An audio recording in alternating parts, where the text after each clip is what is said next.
getting the proper help majors, discussing what happened this past week on the heels of Smash and Splash, and will they indeed, in fact, nerf King K. Rool again? Ladies and gentlemen, welcome to another edition of the Gloves Off podcast, your one-stop shop for all things Super Smash Bros. News in the Tri-State area.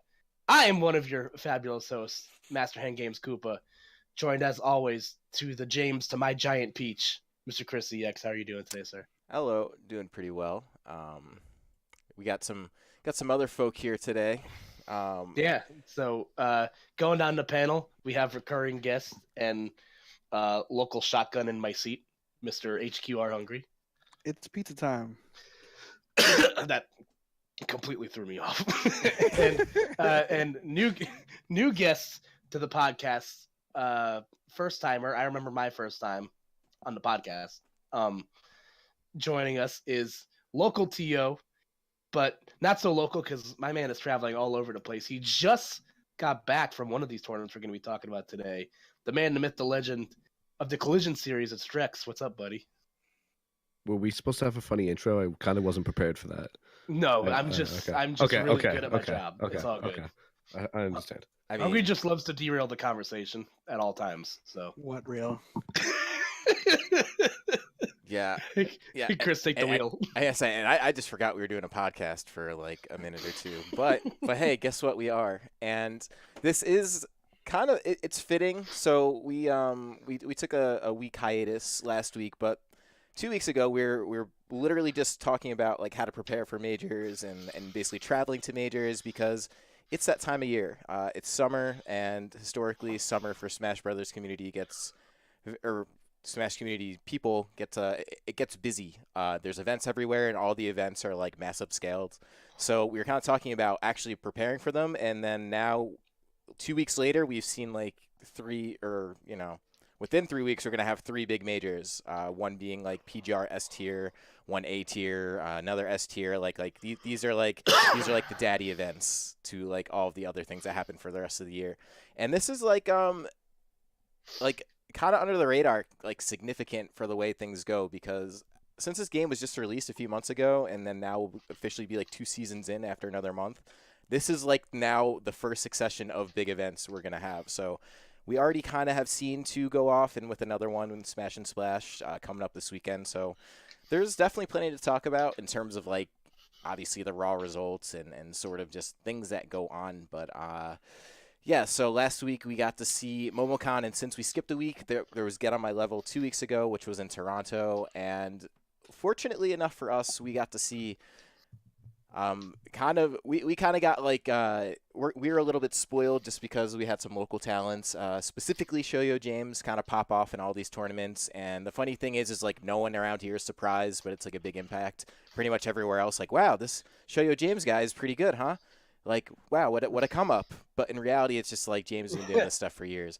But yeah, so I guess what are you guys thinking? I don't know. We could kind of get into the results, but I know, Hungry, you went to Get On My Level, and then Drex, you went to Momocon. I guess we could kind of start in sequence since we skipped Get On My Level. Because, yeah, Hungry, that's where you went with a few other guys from around here, which you road tripped New Jersey to Canada, correct? Yep. It was me, Riz, Godfinite, James, obviously. I had Jen, Evil, the controller guy, and me. Who? Twice. Nice. Yeah. You took up 2 seats? Yeah, dude. And Get On My Level, like, I got to tell you, man, from even a spectator standpoint, as I got to watch a good, decent portion of that stream, it was nice. There was, like, the whole stage setup. It looked like the whole room was, like, massive. But the funny thing is like, as nice as you make things look and as much as you stage, like, I don't know. How did Gamo run? I was just about to say something, but then I realized that I was about to refer to Momocon. It just ran well. It didn't. There's no hiccups or anything. Like the times that there were allotted to play though were kind of weird, because like they did like top 16, like the sets before top 8, like 11 a.m. on Sunday for some reason. Like they didn't want to just run it on Saturday. Like it was just like everyone, all those players had to play like 1 or 2 sets max.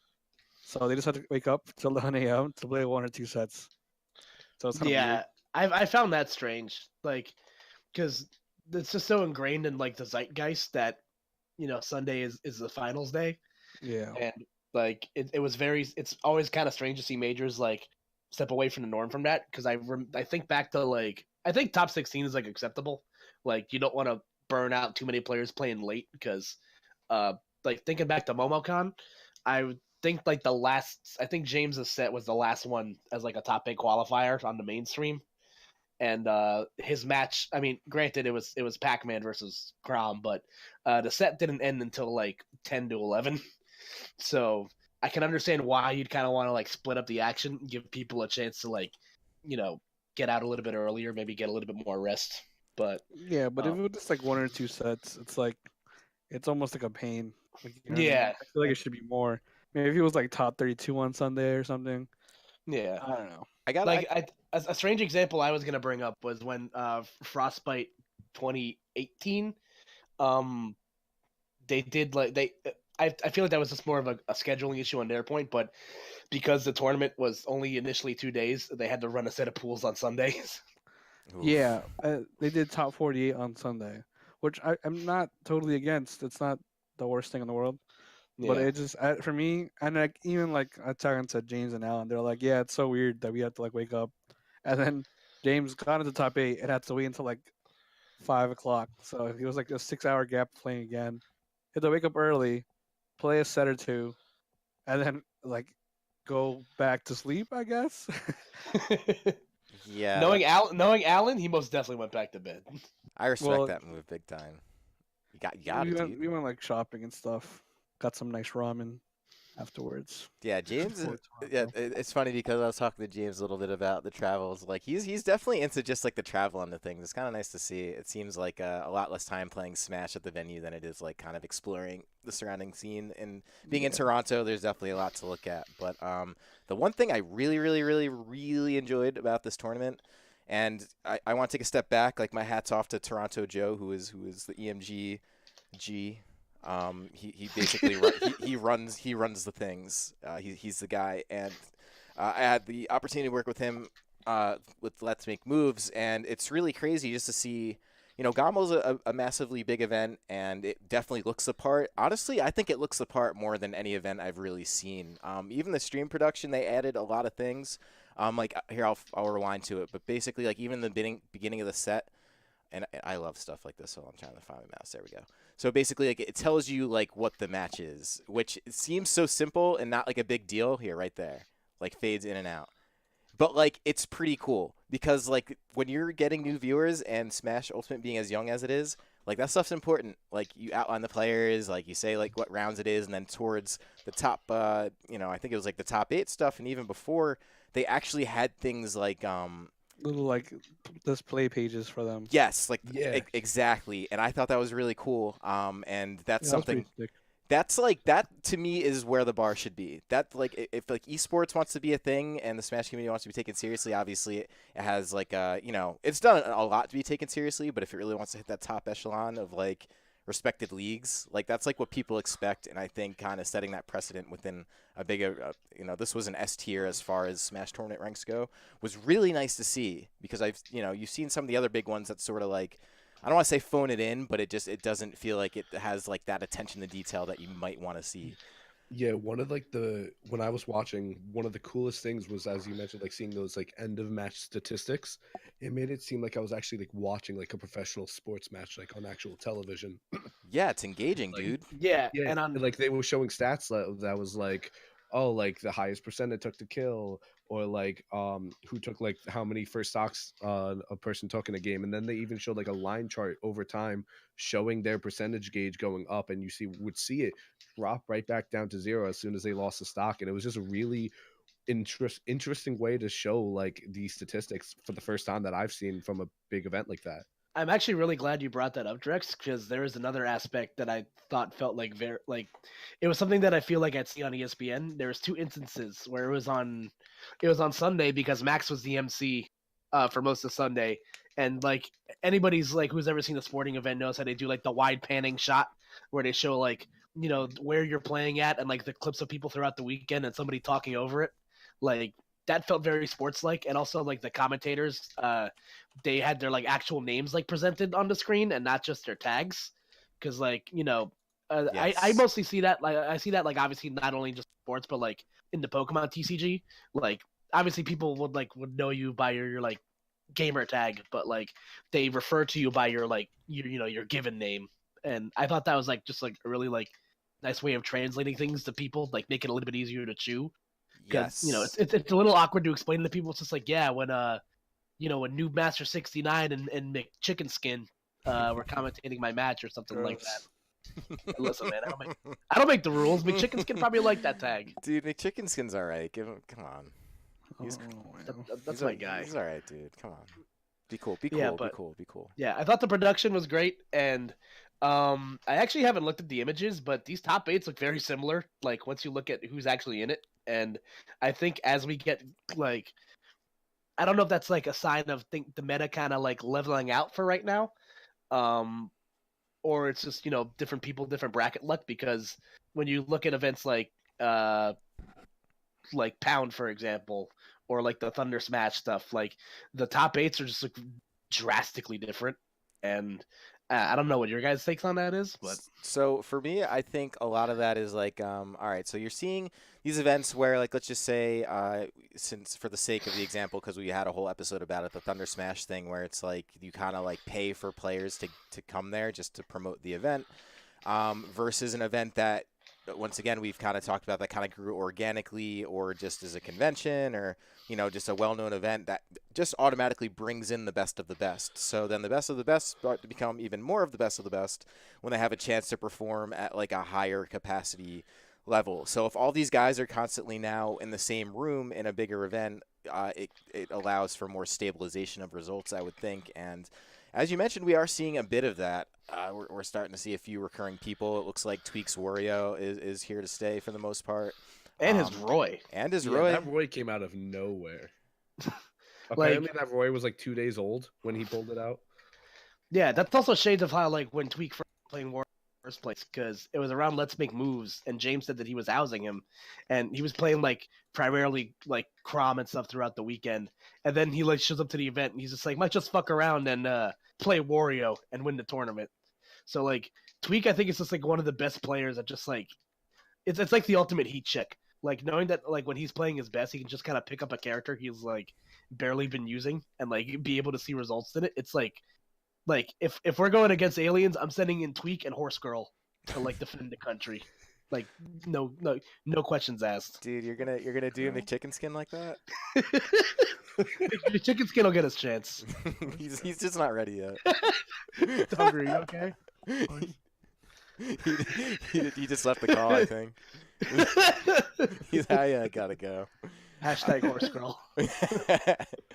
But yeah, so this is the top eight essentially, or essentially this is the top eight specifically, which was Tweak at first, Mara's second, Esam at third, which Esam is sort of someone who's flexed up and down a bit. MKLeo fourth, who subsequently went on to win this past weekend rather at Momocon. Samsora established himself very firm in the ranks. Nairo, our boy James, doing the same, just looking like that top 10 player there. Yeah, he might have gotten erased by MKLeo, but like that's James is still like he's gone from being that guy that might like occasionally top eight like a big tournament to a guy where like I said it months ago, but I think James is a top 10 player, and like you can't change my mind. Dude, like, insert the dancing crab meme right now. Like I think it's without question that like James is a top 10 player, and I think these last two weekends have really solidified it. Dude, I don't know. I feel like when you're a parent and you're like talking about how good your kid is or smart your kid is, but like it's legit, man. I mean, he's gone out now 2 weeks in a row, just traveling back-to-back weeks actually, and then he was just in the Midwest the week before that where he won a regional-esque event. Like he's now From loser side, yeah. So he's now shown the capacity to literally, win from losers, to just like placing in these massive events, and he does it week in and week out without much time home or practicing at locals. If you follow his Twitter, you'll see him basically essentially sending lots of pictures and tweets about the actual landscape in the area. Like, he's not like sweating the game too hard. Just kind of living, man. Yeah, don't let James's persona fool you. He's normie. Oh, James likes to yeah. go outside and stuff. James is a normie, Volleyball. man. I'd say I still wouldn't say that. yeah. He has more normal. Dude, he's demi normie. Like he's like Demi normie. yeah. 1/10. It's like in his He's bloodline. lawful normie. Yeah, but like he was born into like not being normie all at the same time. So yeah, it's interesting. But regardless, yeah. So we're seeing consistent performances because Gommel. How many of those guys were in the Gommel top 8? Let me see if I find if I don't. Even I think there's a everybody graphic for that. except Esam, Cosmos, and James. Yeah, and James and- ended up at 9th at that. Yeah, as well. James got 9th at Momocon, Cosmos got 13th, and Esam got 5th at Combo Breaker, so he wasn't even there. Yeah, so I mean that's consistency if I've ever heard it. Obviously, Nairo, I think both those events, probably coming in like 5th or 4th. He got 5th. Fifth He at got both. 5th Fifth at at both. both. Yeah. So those are pretty sure, like, that's week after week right there. And I guess there's something to be said about momentum and overall just like sometimes you perform well in certain, stretches and other times you don't. But I don't know. This has kind of been going on for months now because this isn't really too dissimilar than like the whole beginning of the game with Let's Make Moves because like, you'd still see Nairo in those top 8s. You'd still see Mars, all those guys, Sam Sora. Yeah, like the tables I feel like have kind of turned from Smash 4. At least like I look at a guy like Nairo who like you look at his early Smash 4 success and he's either winning the tournaments or placing in second, whereas he's kind of become the top player that like gets to top 8 and just kind of like runs into a wall of like some shitty matchups, which is essentially what happened to him at the end of Smash 4 anyway. So like he'd have a really good like losers run or something like that, or like make it to winner side of X event, and he'd go 0-2 in top 8 or something like that, or he'd like win a match in losers and then like have to play like 0 or something because he'd get upset or some shit. I think my favorite part of at this point, especially watching like James do all he's doing and Nairo just doing the things Nairo's literally done his entire career, is like the fact that I think Nairo has played James out of state more times than he's played like out of state in like the past like month, and I think he's played him in state like the entirety of like Smash 4 and beginning of the game. It's just it's funny to see. It's actually really cool. It's funny because in Smash 4, like James would run into like the Buzz for like a top 8 qualifier or something like that, and now like the Buzz has been traded off for Nairo.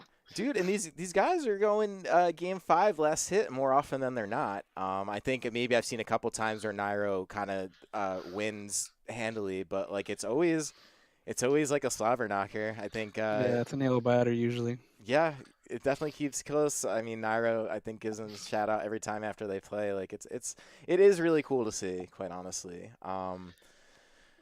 But yeah, enough about that. But so I guess all right. So Momocon. So we have a whole section dedicated to like some of the stuff from Momocon. Well, first things first. Shout outs to Tweak Wait. for winning Get on My Level.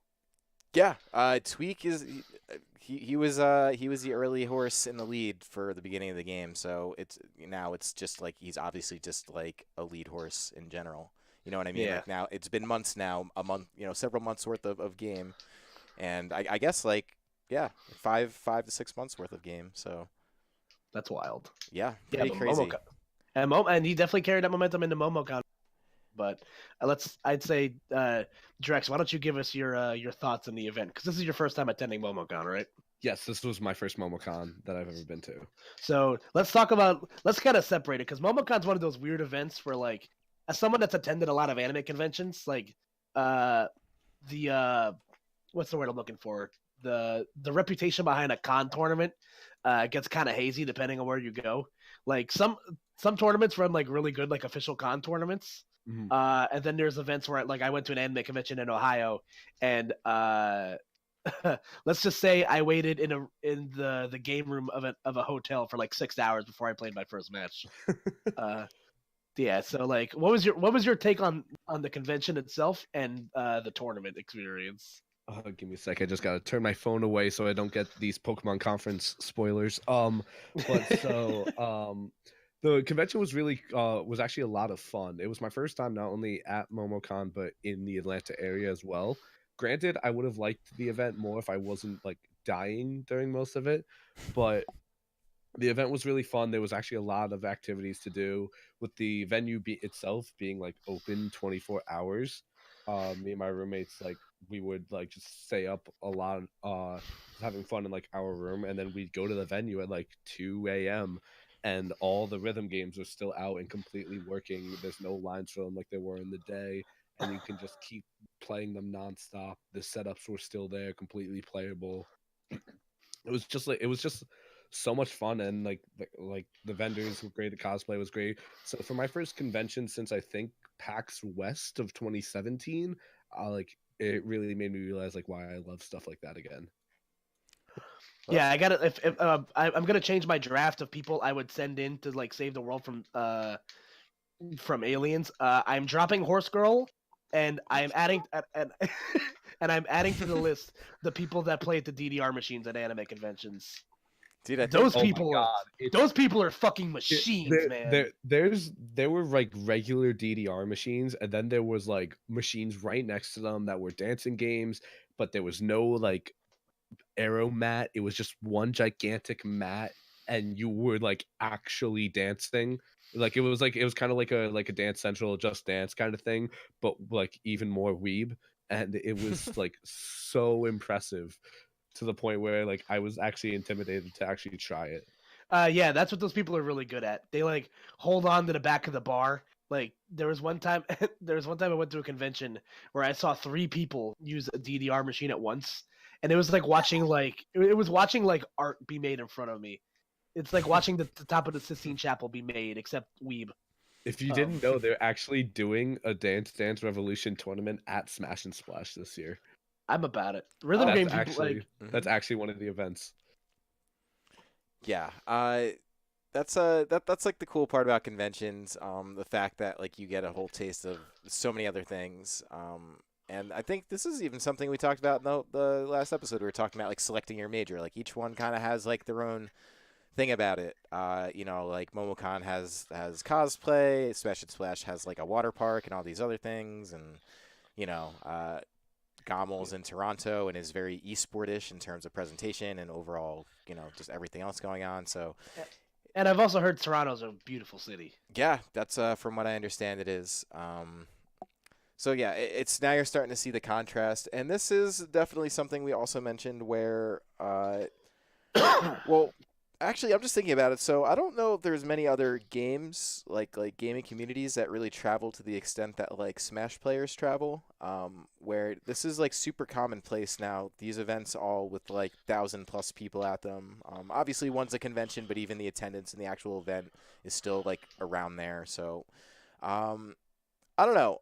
Smash still has like this weird thing of being acknowledged as an actual esport, which you know, insert the whole developer Nintendo support, yada yada yada. But I don't know. It clearly draws the crowd, and I think that what's really going to be interesting is seeing that crowd translate into an actual viewing crowd, because these are the events that'll bring in like new viewers and overall just people. But like the new viewers also come from people who come to the events and are like, "Wow, this is really cool. I want more of this." So this is like the time. You know, even just on like a side note. It's like the time like you kind of want to see like the game grow and the overall attention. Like, you know, school's out, summer gets busy, and as the events grow, there's a lot more things that need to happen there. Be it like running pools and keeping things organized and neat, like security stuff, obviously production, all those things. And I know that Gommel seemed to run pretty well. Shout outs to Joe again. But then I know like MomoCon kind of struggled a little bit being a convention. Now, Jax, I'm gonna turn this over to you, but basically I heard that there was a little bit of some issues in terms of like the way things ran. Yeah, a little bit is a very generous term. So the main problem is that MomoCon sold itself huge, and I give it a million props to that. Doing the whole like, if you as long as you're just registered with a MomoCon pass, you can register for Smash Ultimate for singles free, is a huge step and is brilliant for them. It got them the numbers they wanted, but I don't think they even prepared for that. So the problem was the event was being run by 2GG. And props to 2GG champ, all of them. I love working with them. I have in the past multiple times, but the main problems that I saw with the Momocon running was that all the pool runners were not 2GG staff. All of the pool runners were Momocon staff who Oh. have never run a Smash Ultimate bracket or a Smash bracket. The closest thing I could find was one of the pool runners who I actually made friends with, who had run Halo esports in the past, Oh. but none of them had ever touched Smash or Smash Ultimate. So what you're saying is Master Chief is the next. Yeah, no, Confirmed. that was, I got a leak. I got a anyway, but there was more problems than that. I personally was one of the people that got affected by, I don't know whether or not it was a Smash.gg glitch or it was a misstep on Momocon's part, but there were a couple people, including myself, who were checking the brackets like the day or the night before, and it would be like, oh, your pool's starting at 12 p.m. And so I slept in, one, not feeling well, two, knowing I could have the time to sleep in. I get up and I look at my phone at like 10:30, and I wanted to just like make sure like my opponent was still the same and everything. And not only was my match currently in progress, as I looked, they actually DQ'd me. Yikes. Oh wow. So yeah, not. I thought it was like, was this just me? Was I like just being stupid? Did I just see the wrong time?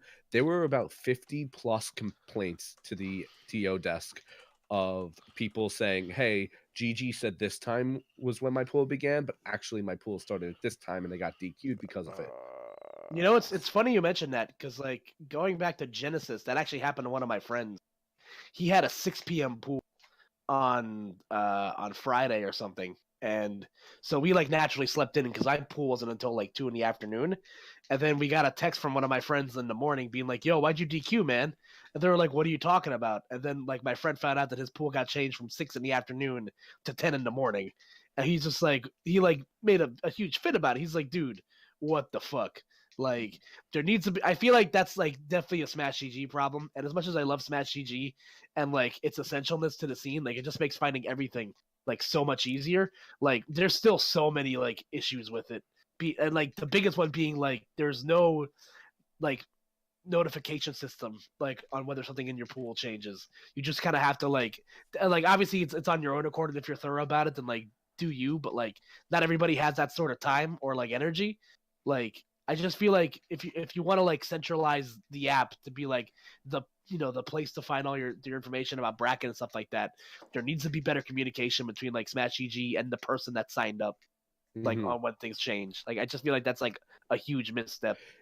Yeah, because luckily for me, like I was lucky enough to where I first thought, I was like, man, are you kidding me? I was luckily in a pool with someone from Tri-State. I was in Blazing Pasta's pool because like at first I was like, oh really? Like we're gonna have to. We were on the same side of the pool and everything. And I'm like, oh, we may have to face each other. But luckily, because he was in my pool, he saw I wasn't there, but he knew I was actually present. So he texted me like immediately. He was like, "Yo, where you at?" And I was able to tell him, like, tell the TL, I literally ran to the across the street to the venue in my pajamas. I was like, tell him to not DQ me. I'm gonna play from losers, which I did. Luckily, he let me play from losers, and I did decently. But like, there were so many people who didn't get that opportunity, who thought their pool started at like noon or 2 o'clock, and their pool actually started at either 10 a.m. or noon, and they would show up at their designated time originally, only to find out, yeah, their entire pool was done and they're DQ'd Oh my completely. god. Dude. And I'm like, okay, you kind of saved your ass by making it free entry, but also like it's still a really bad situation. Like if you guys paid like 40-50 bucks to actually register for this event, I would be throwing a little fit.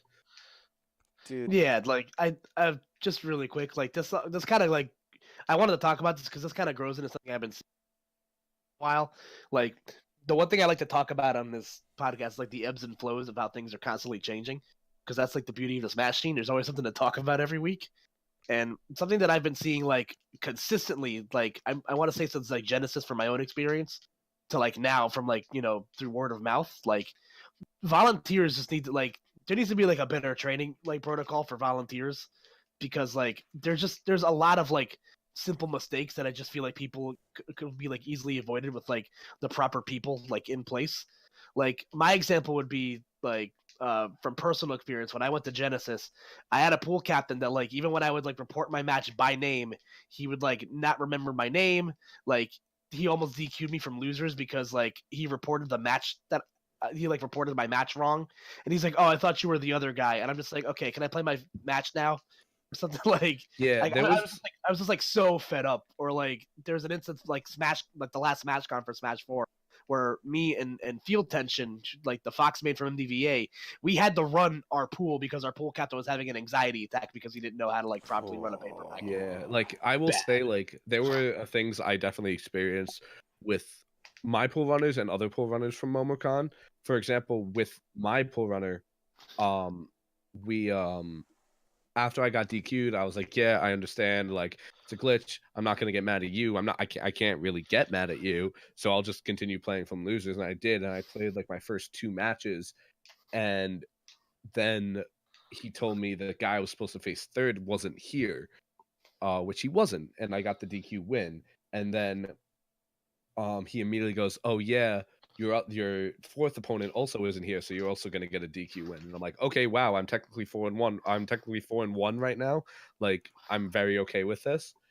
And I'm talking to Blazy Pasta for about like 10 minutes until all of a sudden my pool runner comes back to me and goes, "Oh, you have to play your match." And I'm like, "Oh, who's it against?" And he says the name of the guy who just told me I won against him in the DQ.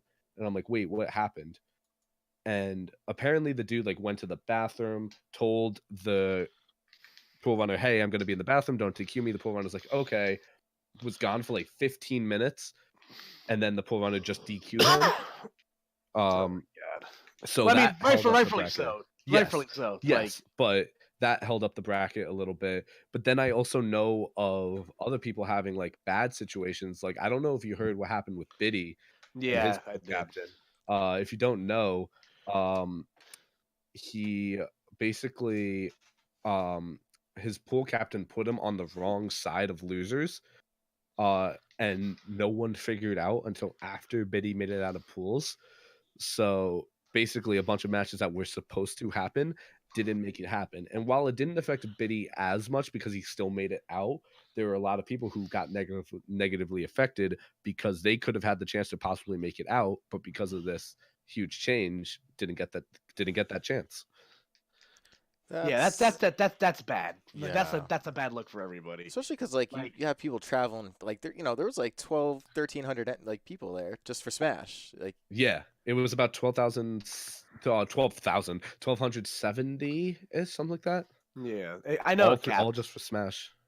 And like, I know from like watching at home, there's even like a couple of instances. There was one pool I was watching where the commentators kept like, talking about a match that was gonna happen, and then like the match quickly changed because the pool captains like changed the wrong like Yeah. they like called the wrong match or something like that. And like I feel like this feeds into a bigger picture where like you gotta start hiring better help. Like I Yeah, understand I understand that volunteer work is like an unpaid. It's a very selfless thing. You need to like have the right people who are willing to do this. Well, yeah, so this actually brings me into a story that I was actually going to talk about because I had planned for a couple months that I was going to attend MomoCon, and I had heard from RJ and just obviously seeing the stuff online that 2GG was running it. So I kept messaging Champ saying like, "Hey, I'm going to be there. I would love to either work or volunteer. Like, I'll do it." And I heard like multiple times I would text him a little more as the event got closer, and I'd be like, "Do you need it?" But every time he's like, "No, we got the Momocon staff, everything's fine." And I go, "Hey, okay."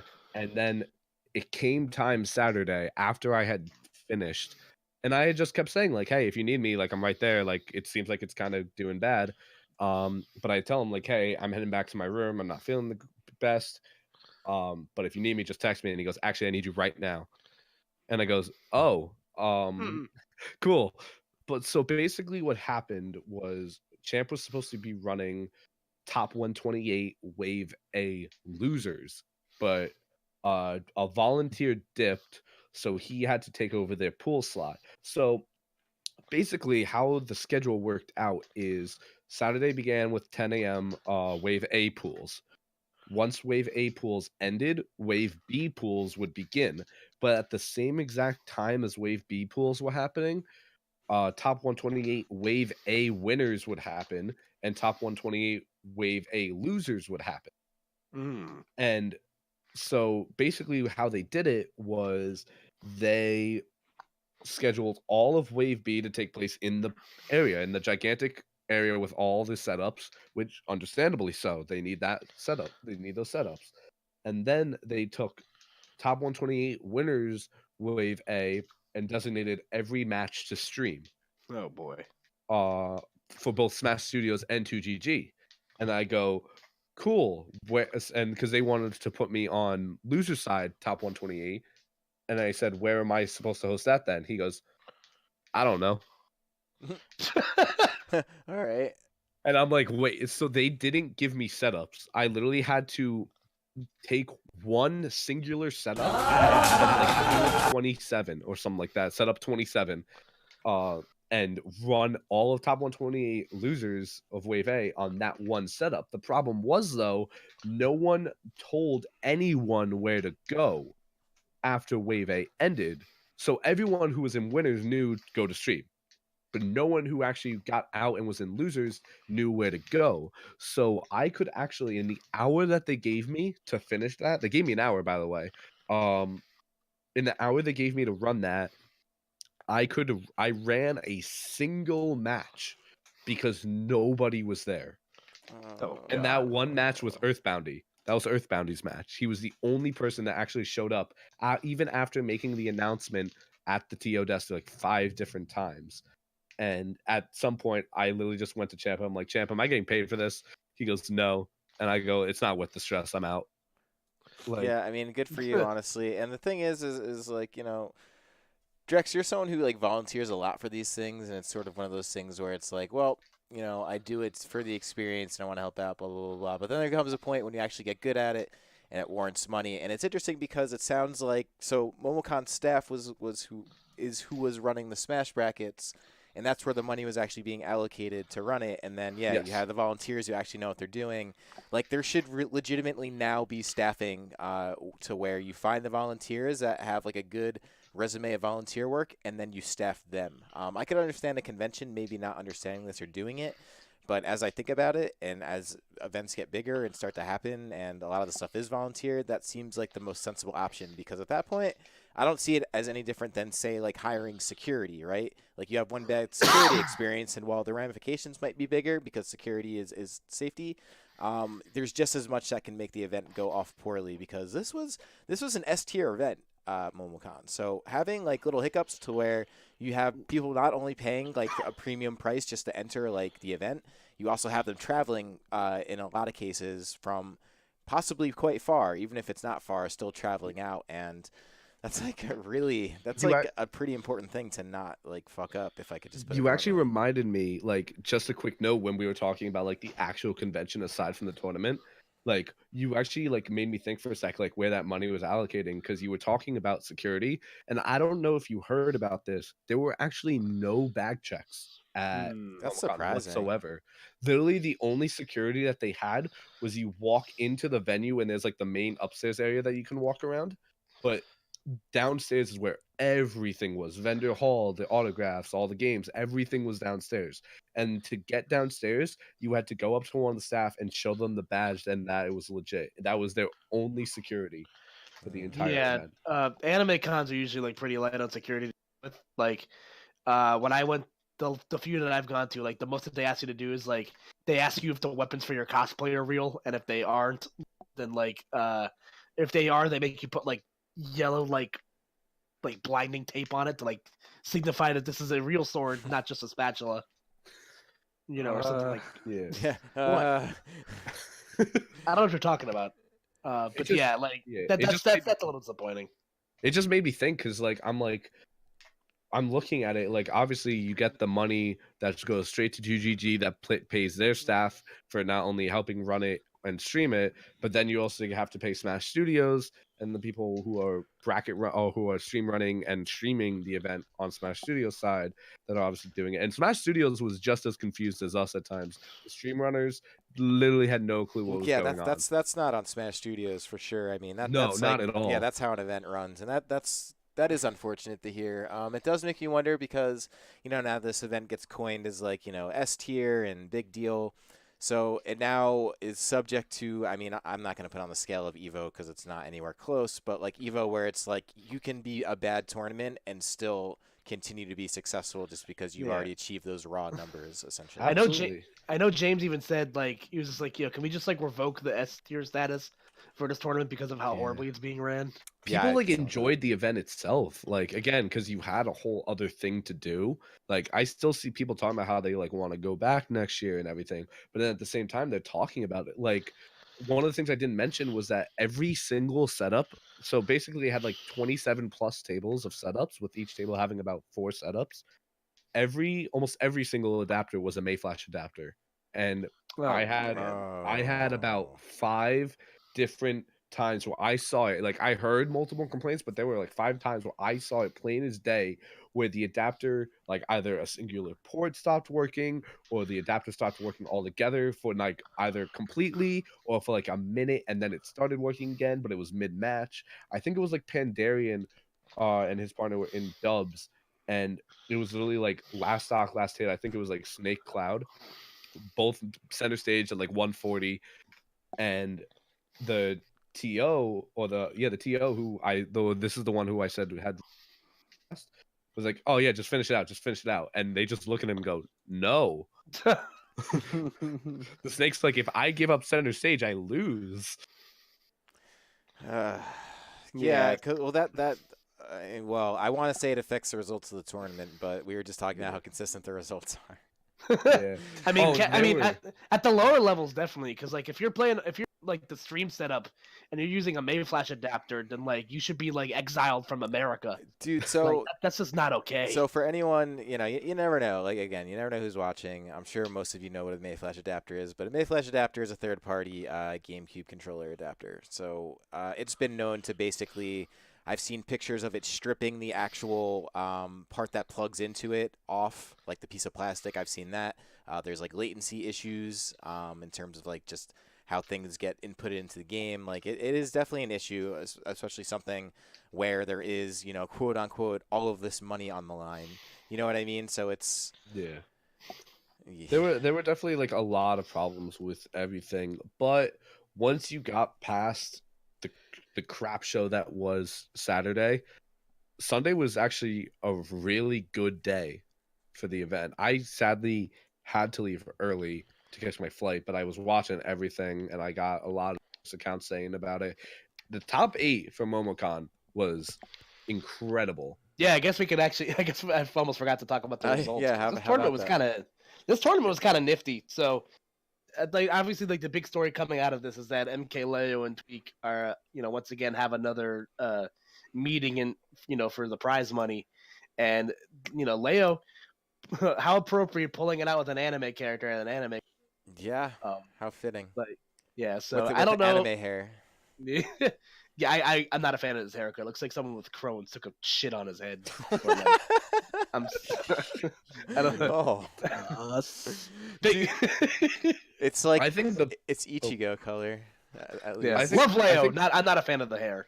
I think one of the biggest surprises that I saw with this top 8 was especially, or just like getting into it, was the whole Salem to Buzz match where Salem pulled out the Shulk. I'm gonna make a quick comment about that. Yeah, go ahead. Every player in the world to hear. You guys can't say your character is difficult when some guy just pulls him out and doesn't even use the Monado arts. He's a top 10 player in the world. It's 3-0. He reversed 3-0 with Shulk. And for the most part, there was no Monado hearts.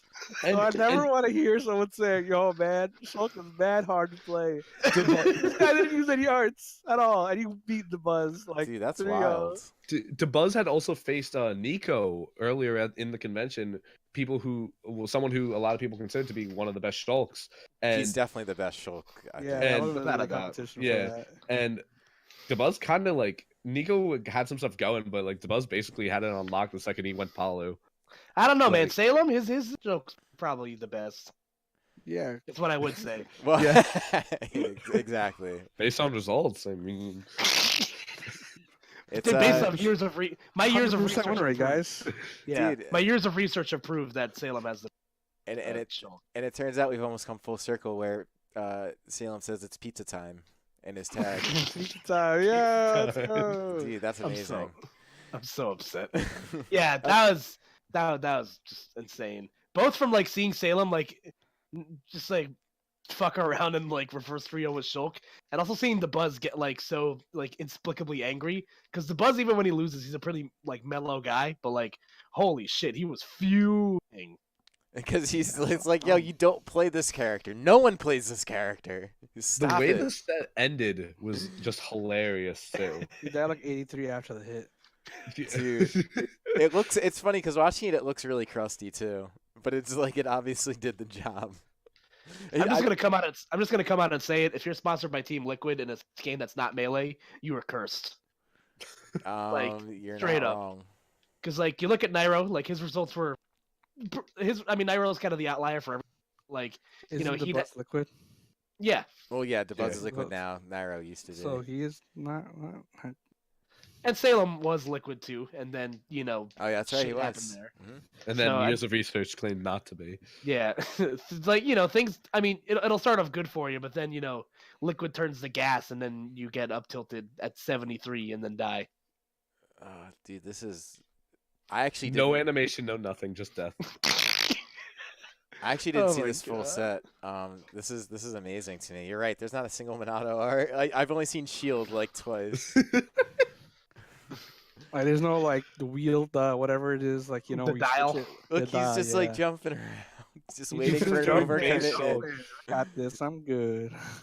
Yeah, Oh, slow, look, he used the B button. slow and steady, man. Like when you have a big ass sword, like you're just gonna swing it. Yeah, what are you gonna do about it? as you would, Swanging.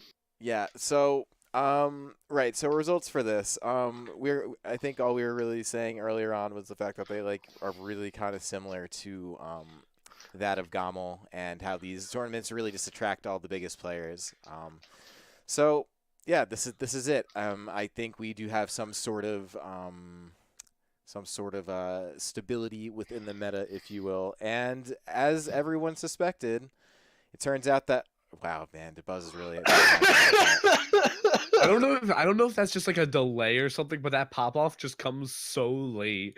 Like, Like, it just he's- makes me laugh every time. It's just up. Just till- wait, just look at that. It almost feels like he No. won. Like, he's like, yeah, There's like a quick second where there's just actually zero reaction from either player. As we get the slow motion replay. Oh my god. There's the forward air. Oh, Oh, bring him oh, back. no, we gotta get the up tilt. Okay. He's Yeah, at so he jumps back on 79, here. man. This is absolutely insane. Rip, rip. Look, and then Game. game, wait for the transition. He's still sitting down when it transitions. Look, there's Oh fuck, a rat. look at Salem, just like, oh yeah, I just won. I think. Oh, Has did the he? biggest grin on his face. He's like, ah, yeah. He's like, oh, I guess Wait, watch I the guess I Buzz just come back. won. Watch the Buzz come back, and he's still mad. Hold on. He's pissed. I don't blame him though. That's quite unfortunate. That is I, the I was Monado rooting for power. the Buzz. He's the homie. Yeah, of course. He's He trying always stays to. with me. Oh, Yeah, man. but so the top 8, and unfortunately, this is I feel like loser side of this was like half the matches were either reverse 3-0s or the other ones were bloodbaths. Like Wadi versus Samsora, I stopped watching after. I'm just like, yeah, this is not looking good. And then unfortunately, James on the raw end of a reverse 3-0 that's another thing that I feel like needs to be like addressed at some point. Like, there's a lot of problem, like especially at these bigger events with the wireless interference if you use a pro controller. Like, Yeah, I don't even know what it's you do about it though. Like, there's nothing honestly to do about it. It's just the way that the controller is kind of designed, and as Yeah. of right now, there's no actual fix unless Nintendo were to come out with a newer Pro controller that just had the bug fixed within it. so yeah. Before we go off on a tangent on that, I'm just looking at this footage of MKLeo after he won, and I'm just thinking about how. We have upcoming changes coming to the game, and how he won with a Joker, who's a new addition in this game, and how we really haven't really seen shit, despite the game being out for like 6 months, just about half a year. Because we're gonna get a lot more characters, so you kind of see this. I don't know how long has Joker been out now, like a month, yeah, like a month. So almost 2 months. yeah, and this was April. April, yeah, so a month. Yeah, so it's been a month, not 2. Almost 2. No. It feels like Shut up. forever. Can I go 3?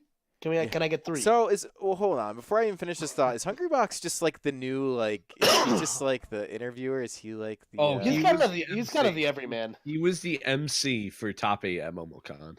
Yeah, I think it's just because he lives nearby. I think hey, isn't Yeah. this that guy that isn't this that guy who handed DeBuzz all of that money that one time? Isn't I that think I've guy seen with him the before. crab? Yeah, yeah. that the crab Didn't guy? something about him and a crab? Oh my god. Anyway, He's basically Max Ketchum from Florida. yo. No, Man. but I do want to just quickly talk about this top 8. How like there was a couple things that like I was really surprised about, and we obviously have to talk about our tri-state boy Sinji making it in there when a lot of people didn't think he had it in there, and I think a lot of people were even doubting not only Sinji but just Pac-Man as a character. I'm not gonna lie, I kind of forgot that Sinji like goes to things because I know he's been like busy with like school and stuff like that, but like people are just so accustomed to like fighting Pac-Man in the tri-state area that like Sinji like will go to a big event and like eat shit. Yeah, Like, this is true. This is definitely true. And he was one of he's who knocked out James and losers for 9th. So yeah, which is it's unfortunate, and I know James is like, it's one of the few times I've ever seen James like reanimated after a yeah, like stoic person about his like showing emotion like that, and I almost never see James get like super tilted, but you can tell by the way he was talking after the event that he was pissed, and frankly I don't blame him. Like, yeah, man. It was a reverse 3-0. That definitely stings.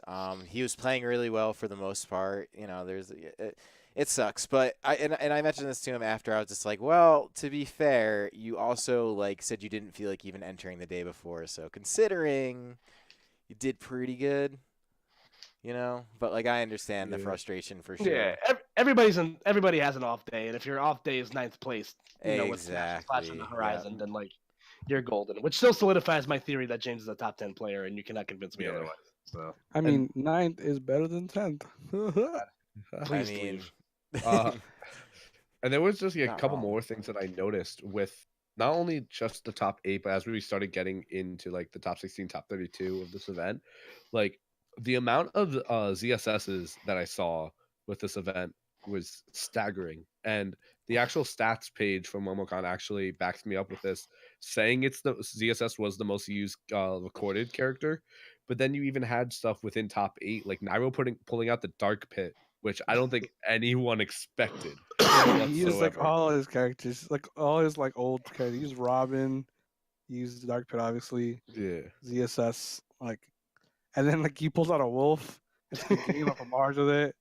I was like, what? Yeah, I was like, what is happening? I know Nairo's like said that like he's been trying to find more confidence in going other characters because he's like very vocal in the fact that Palutena's a good character, but like there's just kind of walls you run into where she tends to struggle. And people kind of took that to the bank and were just like, herp, like Palutena players are, stupid or something like that. Because I know Gonz has been trying to do the same thing. Like he's been trying to wean himself off of Palutena because he doesn't want to get stuck in dungeon in a situation like with Ness where the meta catches up to him and shit, it just isn't fun anymore. But I always thought that Nairo was at his best when he had the ability to play like multiple characters. I think like, that's such a strength. Yeah. Yeah, like especially because it's Nairo. Like his pocket characters could probably beat like my years of practice. Richter Belmont, which isn't hard. Not probably. Excuse me.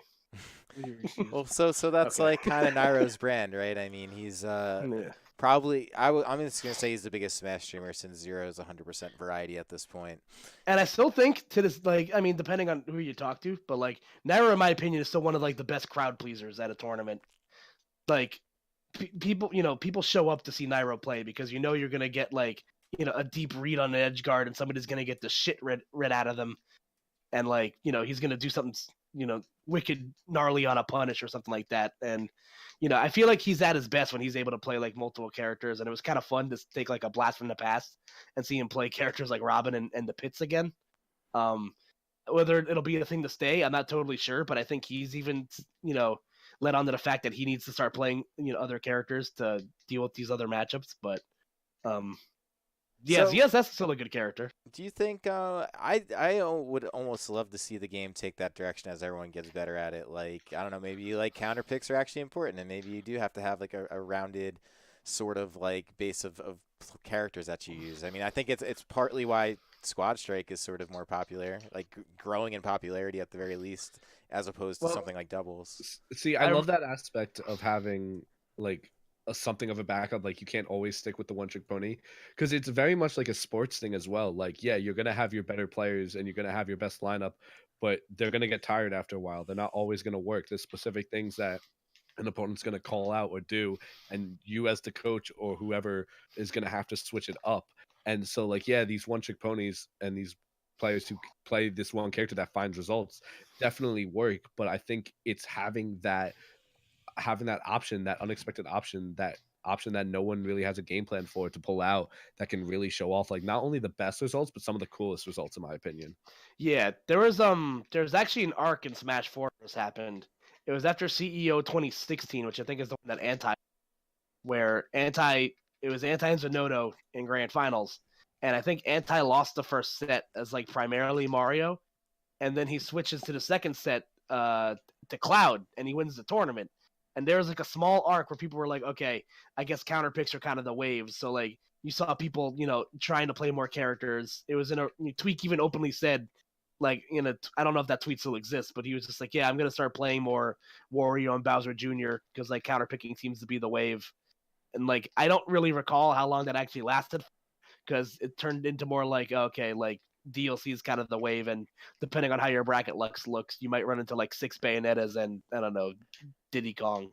But with a game with 70 something characters, like, why not play? Why dungeon yourself off with just one character? Yeah, and it seems like a lot of the consistent top 8 people we're seeing at these big events. Like, I mean, James is kind of like a one trick at the moment, though he would probably still have like pretty good other characters. But like a lot of these guys are using multiple characters, because I forgot, like Mars has like Ike and Mega Man in addition to ZSS, and then like Tweak has like a million characters. He's got this Roy, he's got Wario.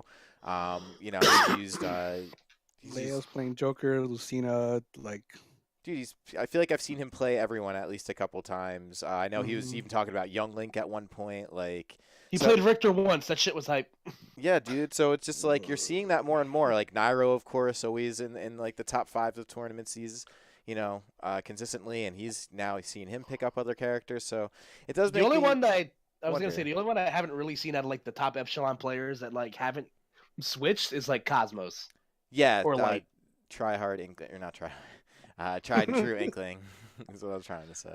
Yeah, and I feel like that's also like your character's good enough to kind of cover everything, and at that point you just kind of like it's still early meta. People are still trying to learn stuff, or there's just like a case of stubbornness. Yeah, where Cosmo's always been that guy though, because even in Smash 4, like Corrin was a very good character, but she wasn't like.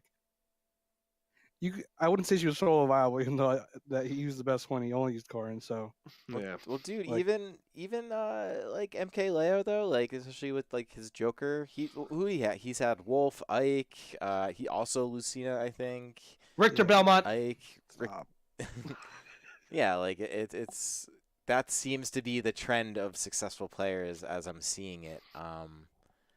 but not required, as I mentioned. Like we're seeing a few one tricks, which is very I very mean, normal. Leo won the whole tournament solo Joker, so I mean that's Looking true. cool, Joker. Yeah, looking looking cool, cool. Leo. Looking cool, Joker. So Looking so cool. yeah, looking. Yeah, Yeah. so we're kind of deep in. We haven't even mentioned the patch.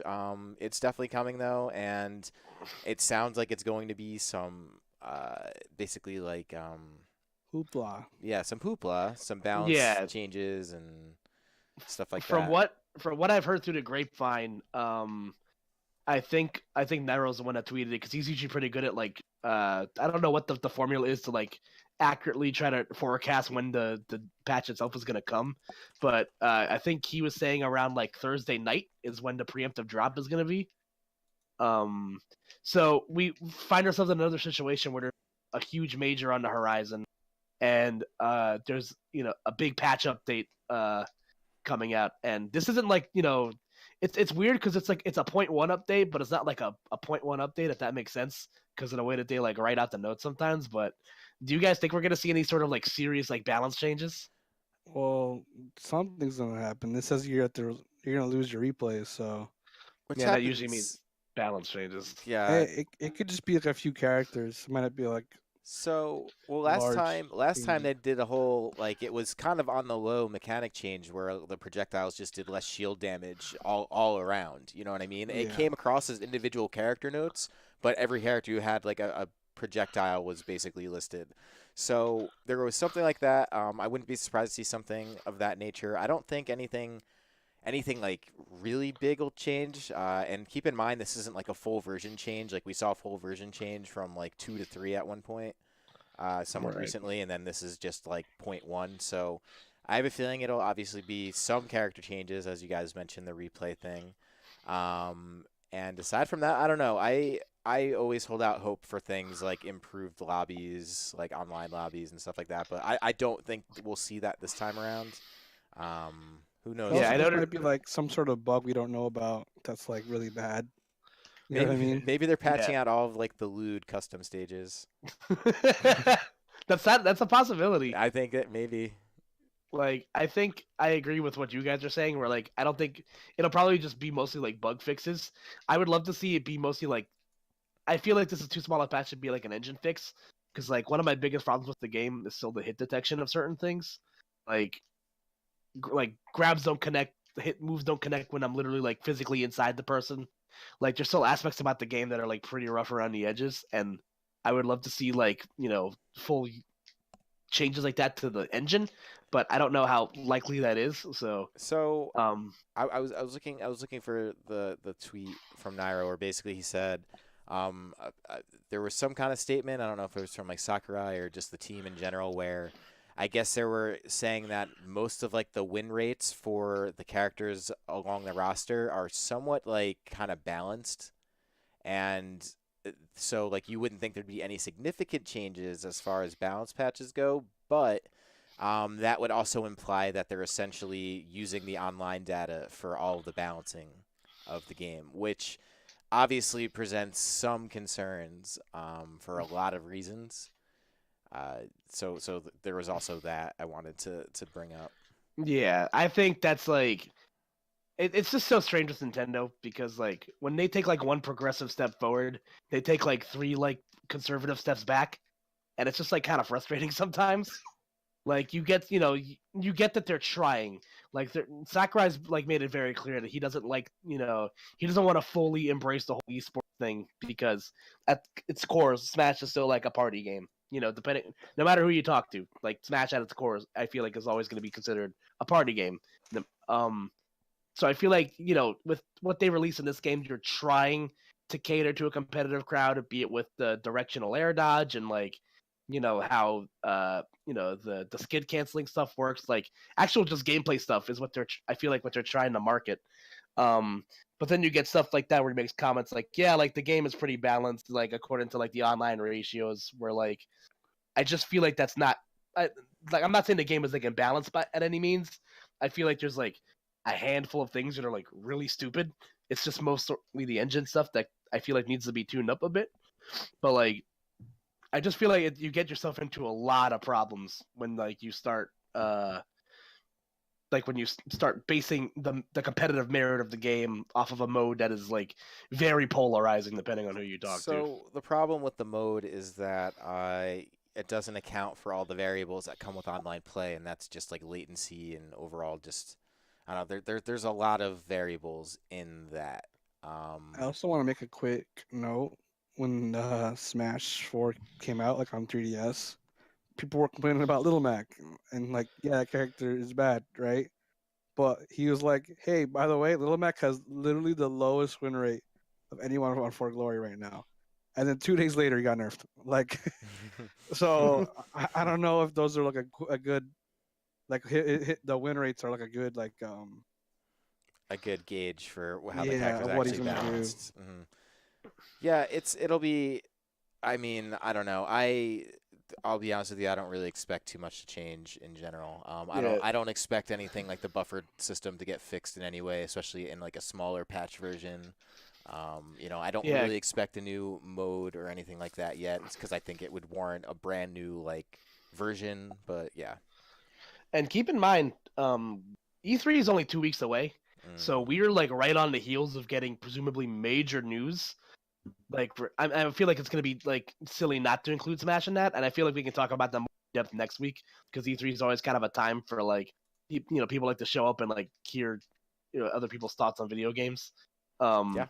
But considering that like E3 is about 2 weeks away, and Nintendo is like, I feel like there's going to be significantly less Pokemon content because of the conference going on right now and the Pokemon Direct happening next Wednesday. It actually already finished just saying. Yeah, I would actually love to talk about this after. I haven't seen anything yet, so we can chit chat when I've seen it. I'm sorry. No, you. Lost the happy, but the happy's back. But yeah, like I feel like on the heels of all this Pokemon news, that I feel like Nintendo might go just like balls to the wall with like the Smash DLC stuff. Like we might get a couple of characters, we might get a couple of game modes, and I feel like they're really like kind of. This looks like the writing on the wall looks like that they're like hitching their wagon to like Smash stuff like really hard to push their E3. So well, it makes sense. It's easily the biggest game. It's now like broken all the sales records and all the stuff like that. And I don't know. I think I would expect a couple characters. I wonder if this is like the patch before the patch. You know what I mean? Like the Eye of the Storm. Yeah, be careful, guys. There might be like those hidden, like with Roy and Ryu. Yeah. Oh man, this is the patch for the patch. Well, think about it, because we'll probably get at least 2 characters, and this patch is probably like the bridge to the next one, which I wouldn't even be surprised by Nintendo's crazy like way that they update things, where you'll see like a whole version change after this. But I don't know. Well, I don't know if you guys saw, but there was a presumed leak for the next Smash DLC character online. I showed it to Hungry. It looks fake as fuck, so I'm just not even gonna bother talking about it. Remember when everyone said the Ken one looked fake? Yeah, you already brought it up. So I'm just saying it's out there. Like, but keep in mind this is E3 season. Like I said, like this is where some of the best leaks come out. By the best I mean the worst. I want to know what the. Yeah, I kind of want to know. All right, you guys ever seen that? Is it a spoiler if you say it on the podcast? We just nah. All right, you guys ever seen that? It sounds fake. Yes. Yeah, but what if it's not fake? Okay, well, then we'll all be fools. Then we delete the VOD. Yeah, that's true. All right, you guys ever seen the Looney Tunes? Yes. All right, it's that's all, folks. That's all I got. I gotta go. Really? Wait, that's all I'm saying. Is it Michael Jordan from Space Jam? Yeah. No, it's Wayne Knight from Space Jam. Oh shit. It's Hello, Bill Murray. Well, I can't wait for that. I bet you that's got to be real. Yeah, that's my main day one. Yeah, but like keep everything. Like take a grain of salt with everything. Like I saw a really funny leak the other day. Of fake games for like Nintendo's lineup. One of them being like the world ends with 2, which I thought was so funny. There was like Fortnite 2, and then Fortnite 3, and then Fortnite. Oh, I know exactly what you're talking about. Yeah, like they just I love the fake leaks, but just like take everything with a grain of salt, because like everybody's a jerk and everyone's gonna think they know someone in the industry. And like, if you guys want the real leaks, obviously just look to Best Buy Canada or something like that. Or what was that website that leaked Joker's Best Buy. render? That It was Best Buy. yeah. Okay. Yo, what if they introduce this new patch where they just create new skins and we get like this Luigi and Mario Maker costume or something? That would be amazing. It's not going to happen, but it would be Well, amazing. Mario already has the Maker one. Yeah, I know. So that's like maybe in the new patch they'll be like, Luigi oh, we'll just add some skins. Why don't they give Luigi like the NES color? That's what I don't understand. I don't know, man. A lot of missed That makes- opportunity with like skins and stuff. Yeah. Also, shout out to Mario Maker 2 for not having online. Oh yeah, the game that everyone was hyped for, and now no one is hyped for. Yeah, I'm just really quick on that. Like, I wasn't gonna buy Mario Maker 2 because I'm not a really like creative person. So like, I feel like half the game is just kind of like lost for me. I feel Green like is not a creative color. It's the same. Green is not a creative color. Take a look at my hair. But now you're very much not buying.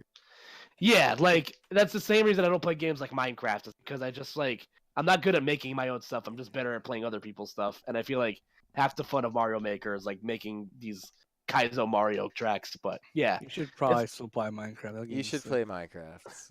all right, only because you asked. Why is Oh. it so big in 2019 now? Like Minecraft? everyone. It's never not been big. Dude, like, Minecraft it's- No. But it's like it's always been big, but like everyone was like, "Ew, why would anyone play Minecraft?" And then all of a sudden 2019 hit, and like everyone who I don't expect to play Minecraft plays Minecraft. Chris plays everyone Minecraft. Everyone I plays love Minecraft. There's just Minecraft. no like expectation. It's just Dude, like have you ever seen the end credits? Like, it doesn't even matter if it it's spoils really you. odd. Dude, it like Wait, it's, what? I feel like it's There's like end credits? yeah, I Yeah, feel like there's it like like an it, adventure thing, yeah yeah. after you beat the Ender Dragon. I feel like it's like awakened a whole generation of worth of like kids. It's crazy. I feel like Minecraft is like some kind of crazy.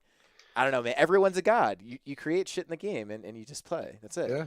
So have you That's put your the game. tinfoil hats on for Steve at this point? Is Dude, that what you're- I feel like he deserves it. I feel like his game has paved a lot of young lives. So I'm like, gonna why would riot you- and I'm gonna be so upset. Dude, don't be. See- Just you gotta embrace him. You gotta embrace him. What He's do you a good- guys he's a think of good that boy. like Google theory thing? Wait, what's the Google?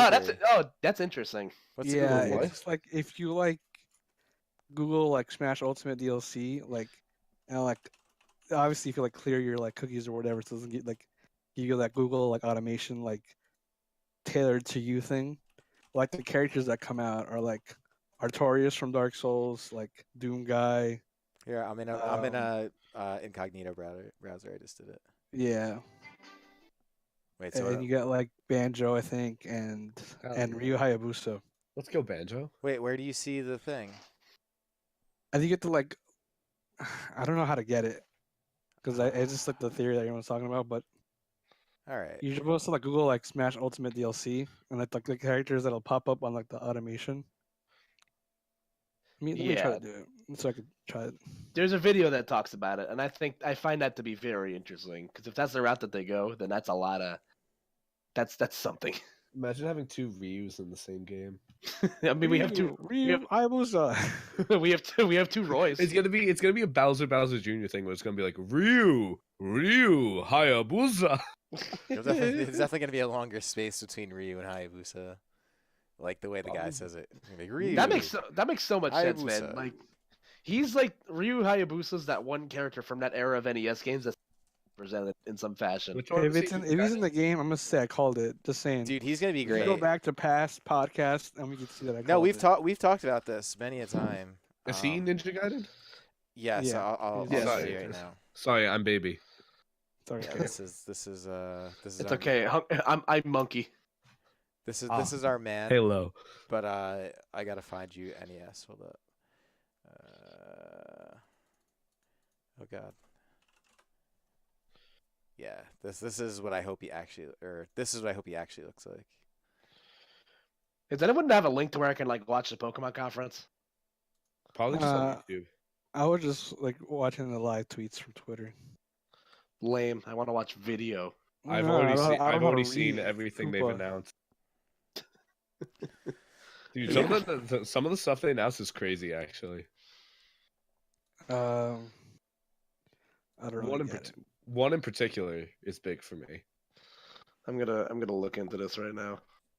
Yeah, I mean, all I saw was there was like a Pokemon Sleep or something. That was... Sleep. Wait, what? I sleep.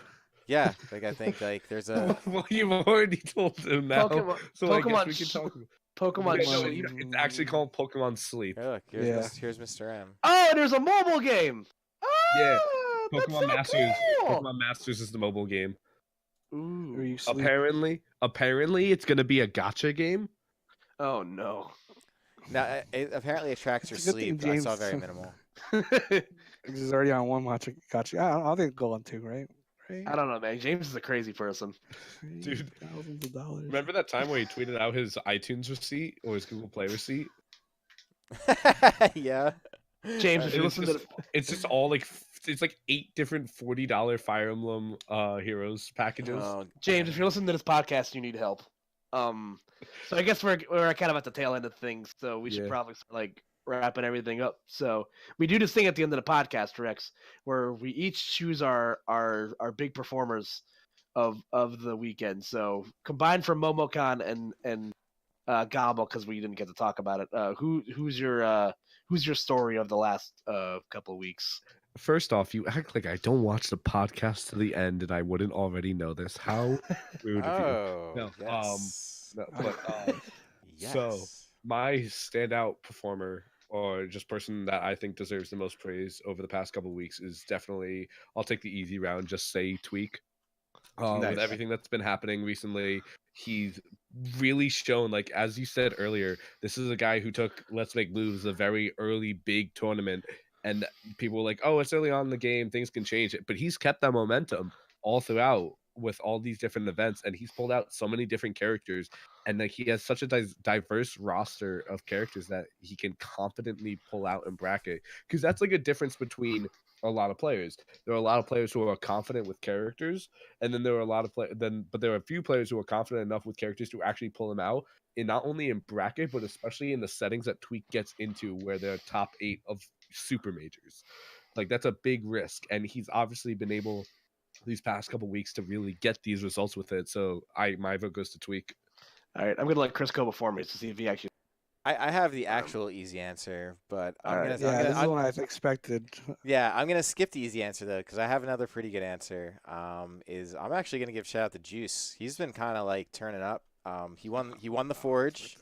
Oh, I'm sorry, Hungry. I mean, this if you want to know the truth, this is an easy one too, because if anyone's been really paying attention, and I'm sure a lot of people haven't been to local stuff, but like Juice's, he won the Forge. He's won like Spectrum. He's winning Bears. He went to Amalgamation. I think he got second there. Like he's literally going everywhere, and this is honestly all of Philly is going everywhere, but Juice is the one usually in the top 3. So. That's pretty cool. I mean, I'm not going to say the other easy answer because I'm assuming that one of you will. So whichever one of you wants to take it right now, I'm not No gonna... one's gonna do it. Nah, He gets hungry. You go first. All right, I was gonna say, shout out to my boy Allen, who lost in pools really early. It was like round 2, and then he made it all the way back to top 16. The crazy losers run. I'm So, saying. Yeah, so he's definitely a god. It's just the part where we're supposed to talk about James. Yeah. Well, we There's saved no- it for last, obviously. Yeah, well. Well, my actual answer is going to be Riddles. Solo Belmont man getting 13th at Gommel, but that's my guy. Anyway, but yeah, in all seriousness, like I will continue to die on the hill that James is a top 10 player, and I think these last 2 weekends have kind of proved it. Like 7th place at an S tier. Was Gommel at S tier? I forget. Or was it an A tier? Gommel was A. Gommel, yeah, Gommel's at Gommel A was tier. 9th place at an S tier, and with Smash and Splash on the horizon. And James, historically does pretty well at Smash and Splash. So Yeah, I know he got 9th. He got 9th the one year, and I think did he get top 8 last year? Yeah, he did. Yeah, he Top definitely 8. did. Yeah, imagine a top 8 placement now, especially So- after these last couple of weeks at an S tier like Smash and Splash, what it could do for him. Yeah, and then I also, let's not underestimate the power of C tiers. He did win that C tier in Chicago as well, like maybe 3 weeks ago, a month ago. Yeah. Jackal made a great tweet about it a few weeks ago, but James only loses to Nairo and his controller, and I will stand by that. That's Like, yeah, I'm with you. I'm with you there because that's actually pretty true. Yeah, so he's definitely going to be one of my favorites going in Smash and Splash, not only just because I love James, but like because I think the results really show that he is a force to be reckoned with. He- he's gonna win because my presence will be there. He'll have the full on Spirit Bomb of New Jersey, minus Koopa, I guess. I'm sad. Cooper, you'll be there in the spirit, Yeah. in the spirit bomb. Yeah, I hope so. Can we all do that thing where we did last year, where we all changed our pictures to Hinata Shoyo from Haikyuu? I didn't do that. I didn't do that. You guys, fuck you guys. Oh my god. I'm not a sheep. Hey, ba ba, bitch. Okay. Yeah, I guess. Um, So yeah, I mean that's gonna be it. And I know things are. This is the point, everyone, where things are supposed to be getting exciting with everyone out of school. Yeah, and the summer officially starts. Like, yeah, this is it. weekend. Like IMO. this has been the running. Yeah, I am Momo. This has been like the running. This is like the running head start in terms of like, the hopeful success of this game. And it in my opinion won't be a moment too soon. I'm pretty excited to see like just the overall viewership and everything else like kind of get a little bit more get a little bit of a boost, and that always happens with the summer. So it'll be fun to watch. Smash and Splash is going to be a great actual start to that, and then from there we'll be off and running. But for tonight, that is going to be it. So as always, you enjoyed this podcast, go ahead and give it a thumbs up. Follow the channel. I just recently discovered how to not totally spam your feeds. Sorry. I just discovered the whole like don't like notify subscriber thing. So you guys could look forward to a lot less VODs in your feeds. So Character progression. yeah, dude, this is how it goes. And as I mentioned, we will be exploring other content. So if you want to see more of that stuff happen and you want to help the channel get a little bit more visibility, the thumbs do actually make a big difference in like the YouTube algorithms and stuff.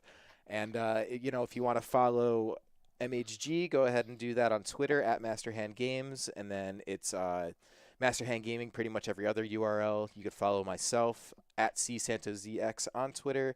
Not the most active, but I'm getting there. And then Koopa, where could they follow you? You can follow me at Koopa NJ. I'm probably just gonna go to the movies this weekend because I am not going to Smash and Splash. Chris, I need you to take a super Chad picture this weekend for the Dude, people. I'm gonna let the Chad pictures take themselves. I need you to go full Chad. I'm gonna. like- I mean, I'll be wearing my tanks. Like I'll be chilling. Sunglasses inside, like big ass drink, Yeah, don't worry. I got my Ray-Bans. Will be with me. lacrosse Who goes shorts. outside? I gotta. I'll flex a little bit for sure. I need you to arm wrestle Okay. like somebody, like just like Anybody. full of testosterone, except Kool-Aid. Don't arm wrestle Kool-Aid. You might actually die. Nah, that'd be a good match. That'd be. Yeah, you're right. I feel like that's like the boss battle. I feel like I have to. I gotta knock out a few other rounds for that because I'll be honest with you. I mean that's gonna be a run for my money for sure. My man's my man's arms are thick. 2 C's. Yeah. Yeah, dude. but you can follow me on Twitter. I'm gonna be kind of a homebody for the next couple weeks, but I got some stuff on the horizon that you can look forward to seeing me at. So keep an eye out for that. And yeah, Hungry, your turn. You can follow me on Twitter at mf_hungry, where I just complain about stuff all the time. And I'm gonna be streaming really soon, probably tomorrow. I don't know what I'm gonna stream about. I'm gonna play some. It's not gonna be Smash, but it's What a surprise. Wand of Gamelon. No. I just also want to make a shout out to Air Gordon. He's streaming Kingdom right now because they had like an emergency like PC malfunction. He's just streaming it off his laptop. Yo, let's go, Air Gordon. I'll put the link in the chat. That's my guy. Yeah. Give him a follow. He streams like BB Tag and other games. Nice. Yeah, Air Gordon is the boy. Yep. And then Drex, thanks for joining us this week, man. It was actually a lot of fun to have you. And I know your insight now is actually really good insight because you've been kind of knocking out a lot of these events on a volunteer basis. I don't think we really talked about that a ton, although we should have. But yeah, why don't you tell the people? Well, yeah. So you can follow me on Twitter at DrexNJ. You can find me volunteering at Smash and Splash this weekend. And before we go, my quick shout out will go out to my best friend, my homie Nintendo, for housing me this weekend for MomoCon. I love you, brother, and That's thank my you guy. so much. I love Ken, dude. Heck yeah, man. Yeah, thanks again for joining us. And next week we'll have Smash and Splash behind us, and we'll be a week away from E3, so I feel like it'd be a good time my to. gosh. I feel like it'd be a good time to get a pre-3 discussion in. Oh yeah. Pre-3. Yeah, so you guys can look forward to that. Most likely, we can hear about Chad adventures of Chris Santos. Oh At the Talent yes. Resort. So Yeah, dude, it'll be the epic meme.